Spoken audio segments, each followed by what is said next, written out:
Happy Monday, my beautiful soul tribe. I hope you guys are geared up for a wonderful week. We are going to do a reading. We're going to pull feminine and masculine energies. I got my new glasses today, y'all, so I'm feeling pretty happy about that, even though I feel like I kind of look like a dork. I had to get bifocals. That's how old I am. I was like, what? Bifocals? But you can't really tell, so I'm cool with that. But anyways, yeah, let's get into the reading, guys. Thanks for watching the videos. I love y'all so very much. I'm so grateful for each and every one of y'all that show your support, that, you know, come to hear me and Spirit talk. Thank you. Thank you so much for stopping on these videos and showing some love, okay? All right, take what fits, leave what doesn't. We're going to just get in just a second here. All right, Spirit, please give me the energy for the feminine and masculine that you would like to address. What are the energies? Please and thank you, Most High. Thank you, Spirit, ancestors. I ask for ship protection. Thank you, archangels. All right, what? Okay, we got feminine. Maybe you're thinking about the past feminine. There's a feminine who could be thinking about the past, or there's something about the way the feminine's perceiving something. Or feminine, you could be replaying the past and you're looking at the ways where you feel like you've been conditioned in your life, okay? If there's a certain event that you're replaying over in your head and you're just kind of looking at it, right? Maybe you're doing the hindsight thing where you can finally look at something and see it in a different way, right? You're looking at, you know, your perception of a situation from the past. It's like something about that is changing for you. Maybe you're realizing someone was maybe conditioning you to accept something less than you deserved even, or maybe you're just looking at your conditioning of the way you were raised and making sense of why you accepted certain patterns in your life as you moved forward into other relationships, okay? That's the feminine energy I'm picking up on. What's the masculine energy, please and thank you? All right, masculine, 222 when I looked up. That's a very positive number. I think it's a number of like abundance. All right, Spirit, so tell me, what is the masculine's energy? Okay. Masculine isn't really reaching out to you, Divine Feminine. He's not reaching out to you, even though he knows you're his soulmate, okay? So there's a masculine who's very much aware of y'all's deeper connection, but maybe he's afraid of it. I don't know, but he's definitely, it's like he's not expressing himself. He's not, y'all could be no contact, right? You're definitely no contact because he's suffering from addiction. So it's like this masculine knows he's got some sort of addictive pattern and he's keeping his distance from you. Maybe your spirit team's kind of blocking him from having contact with you. Some of y'all.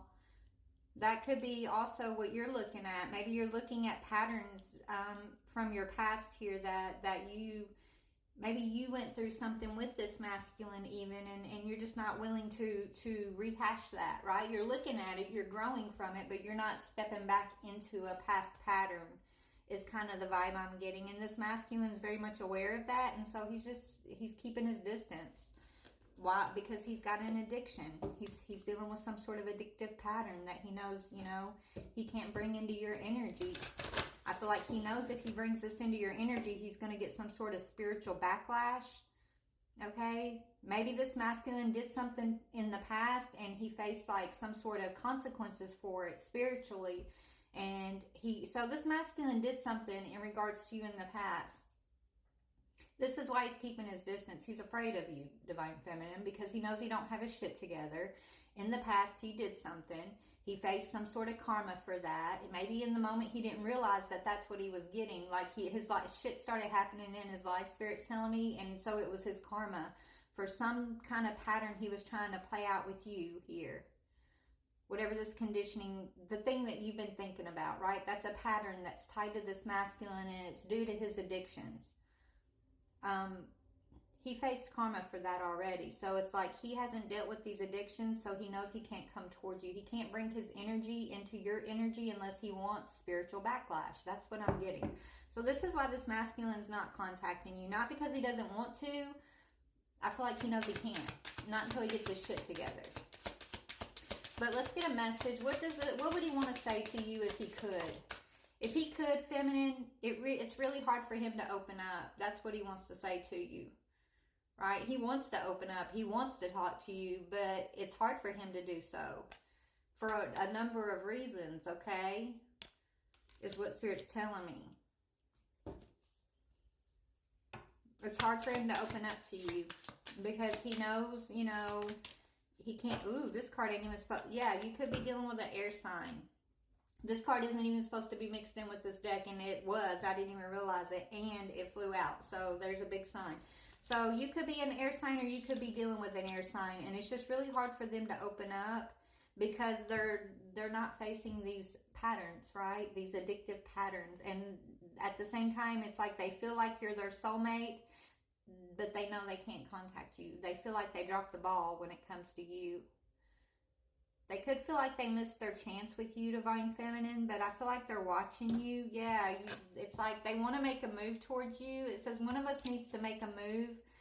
We can't sit in silence forever. It's like this person knows that they would love to make a move towards you. They would love to contact you, but they also know because of this addictive pattern, it's like, yeah, you're in a time of abundance and rebuilding, and they're dealing with addiction. Like your energies don't match, and this person's very much aware of that, and I think it bothers them. Ooh, they know that you're their twin flame, though. You're their twin flame, and they're a runner, okay? But they know that they've already met their twin flame, so they know who you are. They just haven't stepped up to the plate. Feminine, if this is your masculine, they just, you know, they know they're dropping the ball when it comes to this soulmate connection, when it comes to them fulfilling their end of this contract with you, this twin flame contract. They're facing karmic repercussions for this because they're supposed to walk away from whatever addictive pattern that is. They're supposed to walk away from that to also, you know, be in the same energy you're in as far as like this outdated thinking, looking at your conditioning, growing, evolving, right? They're supposed to be growing and evolving too. This is the part of like y'all's contract. This is the whole point of like being in this twin flame contract and incarnating at the same time in this lifetime together, right? You're supposed to help each other kind of through this, but this person, it's almost like they don't want to do it, is what I'm hearing. It's like they're just refusing to take accountability. They don't feel strong enough to let go of their addictive patterns, Divine Feminine. And that, you know, that has nothing to do with you, is what Spirit wants you to know. You can't heal this person. You can't love them into healing. You can't fix them. You can love this person, and I believe you do, but you know, you can't lower your standards to be with them, twin or no twin, right? They're supposed to raise their standards in order to be with you. And you can't heal them. They have to do their work. They have to heal themselves, okay? But they feel like if they keep their distance, you'll be happier, Divine Feminine. That's what they just want you to be happy. They do. This person truly just wants you to be happy, and they feel like them being out of your life is the best way for that. And that's sad, you know, because Feminine, I feel like you love this person. I mean, they're your twin. Of course you have love for them, regardless of whatever y'all's past may be, right? Love is love, but they feel like you're happier with them keeping their distance, okay? What would you want to say to them, Feminine? You want to tell them, yeah, you're focusing on yourself, and you hope they're doing the same thing. It says, I'm focusing on myself, my own happiness, and my finances right now. So, you know, you're like, well, if I can't have my contract, then I'm going to focus on what I need to focus on, right? Like if I'm not supposed to, if my partner doesn't want to fulfill their end of the contract, then I got to keep my head down. I got to keep going, pushing through, healing, growing, and evolving, right? I got to do what I got to do with or without this person. So you're just telling them that I'm focusing on what's right for myself, and I wish you well. It's kind of the vibe I'm getting. I love you from afar type thing, right? It fell on the floor, and I guess I'll pick it. Okay, let's see. I miss the feel of you next to me. I just wasn't ready for you, and no other compares to you. I feel like that's this masculine wanting to say this to you, Divine Feminine. Despite everything that's happened, this is how they truly feel. They do miss you. Nobody compares to you, okay?